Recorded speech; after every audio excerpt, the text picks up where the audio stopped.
오늘 우리에게 주신 하나님의 말씀 함께 보도록 하겠습니다. 신약성경 누가복음 10장 33절에서 37절 말씀입니다.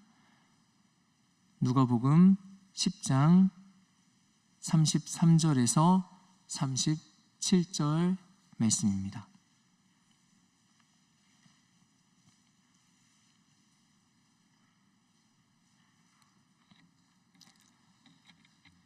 누가복음 10장 33절에서 37절 말씀을 우리 조금 천천히 한 목소리로 맞추어서 말씀 함께 보시도록 하겠습니다.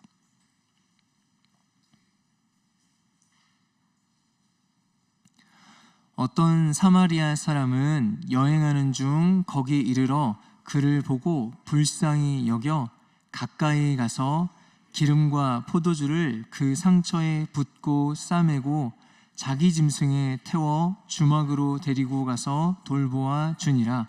그 이튿날 그가 주막 주인에게 데나리온 2를 내어주며 이르되 이 사람을 돌보아 주라. 비용이 더 들면 내가 돌아올 때에 갚으리라 하였으니 내 생각에는 이 세 사람 중에 누가 강도 만난 자의 이웃이 되겠느냐? 이르되 자비를 베푼 자니이다. 예수께서 이르시되 가서 너도 이와 같이 하라 하시니라. 아멘. 이 새벽에 하나님 말씀 가운데 가장 먼저 나오고 또한 기도하는 자리에 하나님 앞에 가장 먼저 나오는 우리 모든 예배자들 위해 하나님께서 주시는 놀라운 은혜가 이 하루 가운데 충만하시기를 주님의 이름으로 축원드립니다. 우리 교회는 지금 행복축제 기간을 보내고 있습니다. 그래서 특별히 우리 마음 가운데 전도의 마음을 모으고 힘쓰고 있는 기간입니다. 그래서 여러분 새삼스럽게 한번 여쭤봅니다. 전도가 무엇일까요? 여러분 전도가 무엇이라고 생각하고 계십니까? 전도는 헬라어로 유앙겔리조라고 합니다. 말 그대로 기쁜 소식을 전한다는 의미를 가지고 있는 단어입니다. 그래서 전도는 기쁜 소식, 즉 복음을 전하는 것입니다. 좀 더 자세히는 죄로 인해서 하나님을 잃어버렸던 그 사람들에게 다시 예수님의 사랑을, 하나님의 사랑을 전하는 것, 그것이 전도입니다. 결국에는 사랑에 대한 이야기가 됩니다. 예전에 오늘 본문 말씀을 보았을 때는 이 말씀이 전도에 대한 말씀이라고는 생각하지 못했었습니다. 그런데 보면 볼수록 오늘 이 말씀도 사랑에 대한 이야기를 하고 있는 말씀이었습니다. 사랑을 전하는 부분에 대한 말씀이었습니다. 바라기는 오늘 말씀을 통하여서 우리를 통해서 사랑을 전하기를 원하시는 우리 하나님 마음이 깊이 깨달아지고 우리 가운데 심겨지는 그런 복된 시간 되시기를 주님의 이름으로 축원드립니다. 오늘 말씀의 배경은 이렇습니다. 한 율법 교사가 예수님의 말씀을 듣다가 예수님께 질문을 합니다. 선생님, 우리가 어떻게 하면은 영생을 얻을 수 있습니까? 우리가 어떻게 하면 구원받을 수 있습니까? 예수님께 묻습니다. 예수님이 오히려 질문하십니다. 율법에서는 뭐라고 하느냐? 너는 어떻게 알고 있느냐? 오히려 예수님이 질문하십니다. 그런데 율법 교사가 단번에 대답합니다. 아마도 굉장히 유대인들에게는 당연한 것, 너무나 많이 들어와서 익숙한 것이었을 수도 있겠습니다. 하나님을 사랑하고 이웃을 사랑하는 것입니다. 그래, 옳다. 네가 그렇게 행해라. 근데 예수님께서 그렇게 말씀해 주셨는데도 이 사람이 또 한 번 질문합니다. 선생님, 그러면은 우리가 사랑해야 될 이웃은 도대체 누구입니까? 우리가 선생님 말씀하신 이웃이 도대체 누구입니까? 사랑하라고 말씀을 하시는데 구체적으로 누구를 어떻게 사랑하라는 말씀입니까? 라고 한 번 더 묻습니다. 오늘 이 대화의 내용들을 그 핵심을 요약해서 정리해 보자면 이렇습니다. 예수님이 명령하십니다. 하나님을 사랑해라, 이웃을 사랑해라. 그러자 이 율법 교사가 묻습니다. 어떻게 누구를 사랑하라는 말입니까? 그리고 그 누구를 어떻게 사랑하느냐에 대한 대답이 우리가 함께 읽은 오늘 본문의 말씀입니다. 오늘 본문 말씀 33절 35절 먼저 보도록 하겠습니다. 어떤 사마리아 사람은 여행하는 중 거기 이르러 그를 보고 불쌍히 여겨 가까이 가서 기름과 포도주를 그 상처에 붓고 싸매고 자기 짐승에 태워 주막으로 데리고 가서 돌보아 주니라. 그 이튿날 그가 주막 주인에게 데나리온 2를 내어주며 이르되 이 사람을 돌보아 주라. 비용이 더 들면 내가 돌아올 때에 갚으리라 하였으니. 길가에 강도당한 한 사람이 길 한쪽에 벌어져서 죽어가고 있습니다. 길을 지나가는 제사장도 보고는 피해갑니다. 그리고 레위인도 그 사람을 보고는 피해갑니다. 아마 각자 나름대로의 이유가 있었겠죠. 그런데 오늘 말씀에 이 한 사마리아인은 달랐습니다. 죽어가는 그 사람을 보고, 강도당한 그 사람을 보고 피하지 않습니다. 그 사람에게 다가갑니다. 어쩌면 근처에 아직 그 사람을 해친 그 강도가 아직 주변에 있을 수도 있는 그런 상황이었음에도 불구하고 이 사람은 위험을 무릅쓰고 그 강도당한 사람에게 다가갑니다. 그리고 이 사람이 자기가 가지고 있는 것, 자기가 가지고 있는 기름과 포도주를 그 상처에 붓고 쌓아 메어줍니다. 당장에 지금 자기가 가진 것으로, 자기가 할 수 있는 것으로 그 사람을 돕습니다. 그리고 심지어는 강도당한 그 사람을 자기 짐승에 태워서 주막으로 데리고 갔다고 합니다. 그렇다면 당연히 자신은 걸어갔겠죠. 여러분, 어떤 장면이 상상이 되십니까? 보통은 주인이 나귀에 타고 있으면은 그 나귀를 붙잡고 끌고 가는 건 종이 하는 일입니다. 그런데 이 강도당한 사람을 자기 짐승에 태우고 마치 자기가 그 종이 된 것처럼 그 고삐를 잡고 두벅두벅 걸어갑니다. 그렇게 이 강도당한 자를 섬깁니다. 그뿐만이 아닙니다. 주막으로 데려다가 간호해 줍니다. 그리고 자신이 볼일을 보러 가야 할 시간이 되자 그 주막 주인에게 부탁합니다. 치료비를 맡기면서 간호해달라고 부탁합니다. 혹시나 부족하다면은 내가 다녀올 때에 그것까지 다 갚아주겠다고 합니다.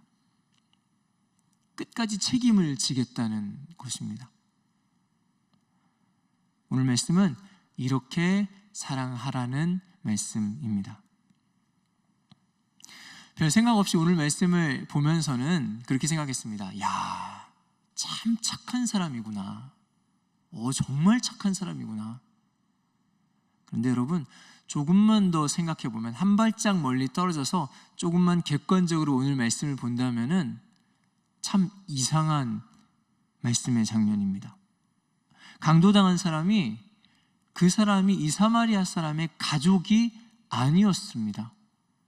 아니면 친한 친구도 아니었습니다. 심지어는 그냥 아는 지인도 아니었습니다. 그냥 성경은 지나가다가 그냥 이 강도당한 자를 발견했다라고 설명하고 있습니다. 그런 아무 관계도 없는 사람을 위해서 이 모든 일들을 했다는 것은 그냥 착하다는 말로는 이해가 가지 않는, 설명이 되지 않는 장면입니다. 왜 그랬을까요? 이 사람이 도대체 왜 그렇게까지 한 것일까요? 그에 대해서 오늘 성경 말씀은 딱 한 가지 힌트를 우리에게 전해주고 있습니다. 33절은 이렇게 말씀하고 있습니다. 어떤 사마리아 사람은 여행하는 중 거기 이르러 그를 보고 불쌍히 여겨. 불쌍히 여겨. 여러분, 사마리아 사람을 불쌍히 여겼답니다. 그런데 그냥 불쌍히 여겨서 그랬구나라고 납득이 되지 않아서 원어를 살펴보았습니다. 성경 원어의 뜻을 확인해 보았는데요. 이 불쌍히 여기다라는 표현은 스플라흐니조마이라는 헬라어 단어 표현입니다. 말이 참 어렵습니다.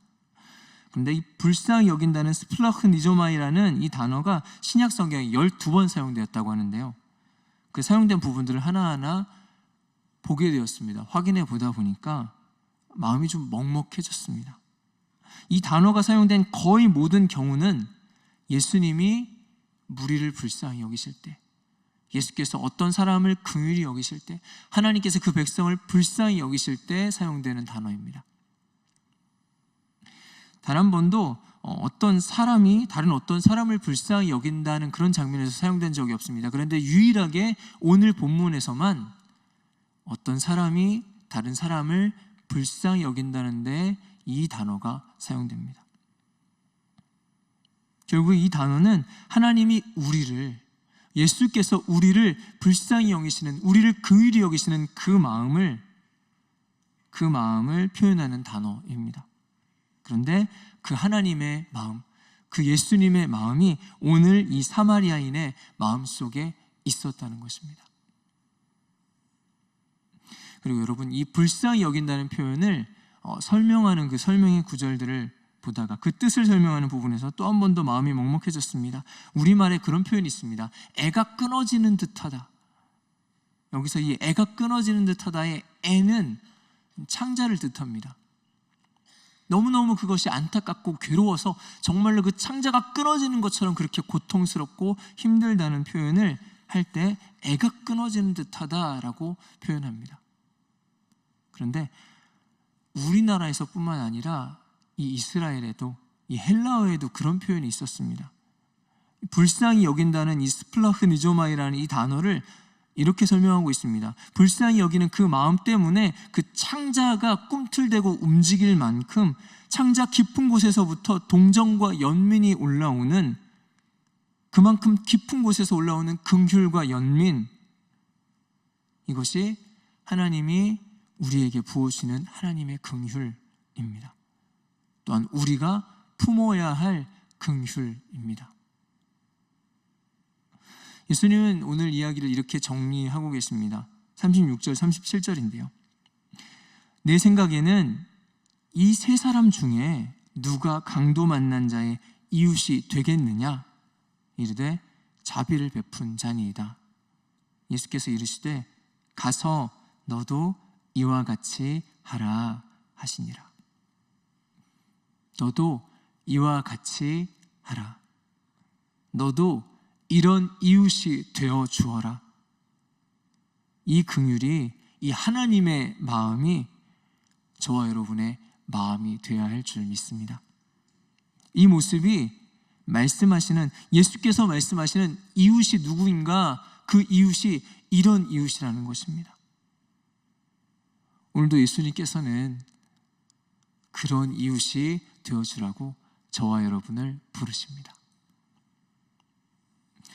요즘에 행복축제를 맞이해서 아마 여러분 주변에 여러분들을 태신자로 여러분 마음에 품고 기도하고 계실 줄 압니다.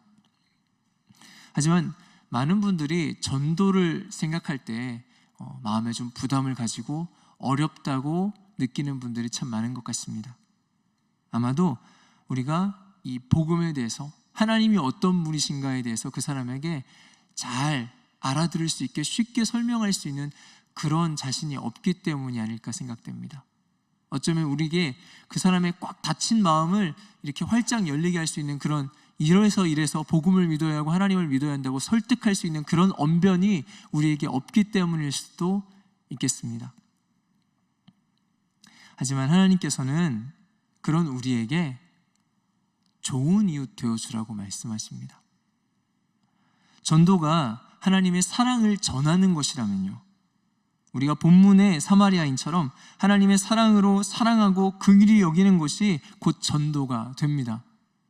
그렇게 하나님의 사랑을 전하는 것이 전도라면은 우리도 능히 전도할 수 있습니다. 하나님의 사랑을 가지고 다가서서 그 사람에게 좋은 이웃이 되어주는 것입니다. 그렇다면은 우리가 내가 뭐라고 말을 해야지 이 사람의 마음이 변화될까? 내가 어떻게 하면은 그 사람에게 그 사람을 설득해서 이 사람의 다친 마음이 좀 열려지게 할 수 있을까? 라고 고민하는 그런 고민보다는 방향을 좀 바꾸어서 어떻게 하면 내가 이 사람에게 좋은 이웃이 되어줄 수 있을까? 그것을 고민해 보면 좋겠습니다. 하나님께 묻고 구했으면 좋겠습니다. 하나님, 제가 어떻게 하면 이 사람에게 정말 좋은 이웃이 되어줄 수 있을까요? 주님, 제가 어떻게 하면 좋을까요? 그렇게 묻고 하나님 주시는 어떤 마음을 따라서, 생각나게 하시는 것을 따라서 전도 대상자를 찾아가고 다가가고 그리고 그를 돕고 내 있는 것들을 내어주고 그를 감싸주는 그런 좋은 이웃이 되어주시기를 바랍니다.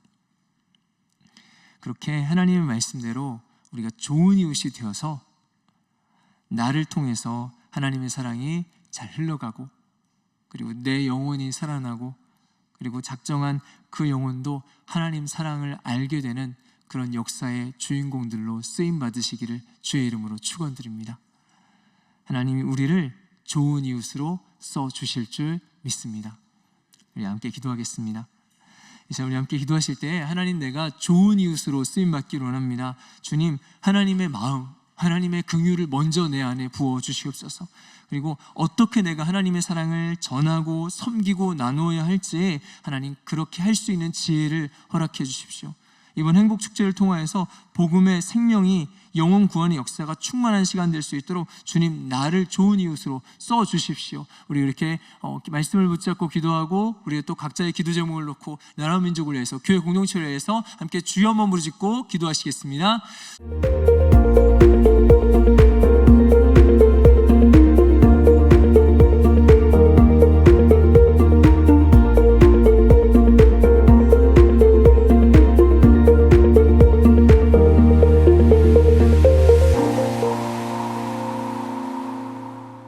오히려 섬김을 통해서 은혜를 받는다라는 생각을 더 많이 했어요.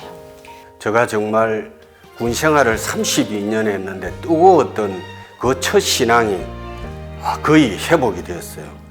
정말 진정한 신앙, 진정한 크리스찬의 모습을 좀 닮아가고 갈구했고 하나님이 좀 주신 은혜가 있었지 않았나 그렇게 생각하고, 진심으로 정말 게스트들을 위하는 그 마음이 너무 느껴져서 제가 많이 은혜 받고 많이 감동받고 그랬었습니다.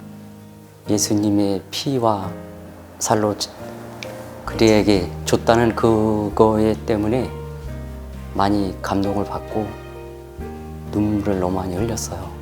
친구만 만나는 사이가 아니라 예배도 드리고 은혜의 동산도 오고 너무 삶이 즐거워졌는데 옛날의 삶은 너무 아깝고 후회스러워졌어요.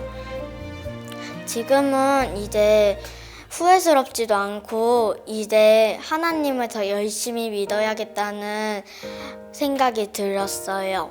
제 삶에 의해서 참여하면서도 느끼고 이제 설교 말씀 들으면서 느끼는 게 가장 큰 게 감사함인 것 같아요. 그냥 성령님이 하라는 대로 한 거야 그러시더라고요. 그리고 너무 은혜 받았죠. 세상에 내 편이 있구나. 그리고 정말 이렇게 부부가 하나된 마음을 가질 수 있구나 하는 그런 생각들을 느끼게 된 시간이었고, 정말 마음에 있는 것들을 눈물과 고백으로 서로 털어놓고 이제 같은 하나님을 바라보면서 나아가는 게 얼마나 감사한 건지 다시 한번 느끼게 되는, 저에게는 정말 회복의 시간, 귀중한 회복의 시간이었습니다.